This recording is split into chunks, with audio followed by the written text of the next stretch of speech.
Sinubukan nga ni Paolo na isalba ang kanyang pamilya. Dahil nga sa kahilingan ni Marge, ito ay medyo mabigat. Dahil nais nito na kumbinsihin nga itong si Ashley na pumayag na magpa-test at maging donor nga dito kay Jasmine.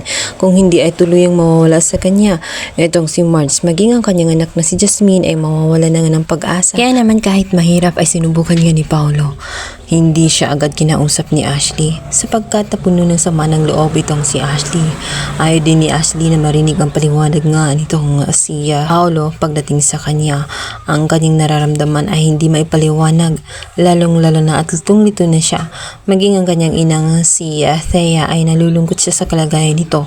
Kahit na malaki ang kasalanan nito ay hindi pa rin niya kaya na makita itong nagdurusa. Kabilang banda, maluwag namang tinanggap nga muli nitong si Ashley ang kanyang inang si Thea sa kabila ng pinagtatabuyan na ito ng lahat na nakapaligid sa kanya.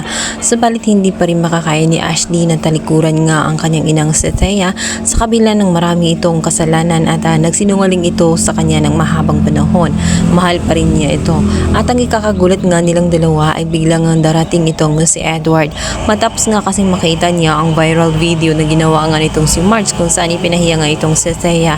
Naisip niya agad ang magiging reaksyon ng kanyang anak at naisip niya na kailangan ni Ashley ng karamay sa pagkakataong yun. Abutan nga ni Edward na magkayakap nga itong si Thea at itong si Ashley kung saan kinocomfort ni Ashley ang kanina. Matapos ding masabi nga ni Ashley na buti na lamang daw at nakaalis na siya sa naturang school na pinapasukan niya. Kung hindi ay tadtad siya ng mga pambubuli ng mga kaklase dahil kasi sa ginawa nga nitong si Marge ay hindi rin maiwasan na gumawa ng mga funny memes itong mga kaibigan at kaklase niya dahil nga sa nag-viral ang kanyang ina. Yan naman sa pagkakataong yun ay tela nabawasan ang lungkot nga nitong si Thea dahil naisip niya na hindi pa rin pala siya tuluyang nag-iisa. At maya-maya nga ay magugulantang sila dahil babaglang darating nga itong si Edward at biglang unang hahanapin walang iba kundi itong si Ashley. Malungkot si Ashley sa mga nangyari sa kanyang ama at ayon sa kanya anuman ang mangyari ay hindi pa rin magbabago ang pagtingin niya dito at mananatiling si Edward pa rin ang kanyang ama dahil nga ito nga ang kanyang kinalakihan at napamahal na siya ng gusto at itinuturing na niya ito na parang totoong ama sa kabila ng katotohanan na hindi talaga niya ito totoong ama dahil si Paolo ang kanyang ama. Sa kabilang banda, nagpupumilit itong si Paolo dito nga kay Thea na kumbinsihin nga ang kanilang anak na si Ashley dahil yun na lang ang pagkakataon at yun na lang ang pinakahuling chance nga ni Jasmine na mabuhay at madugtungan ang maging donor nga ang kanyang kapatid na itong si Ashley.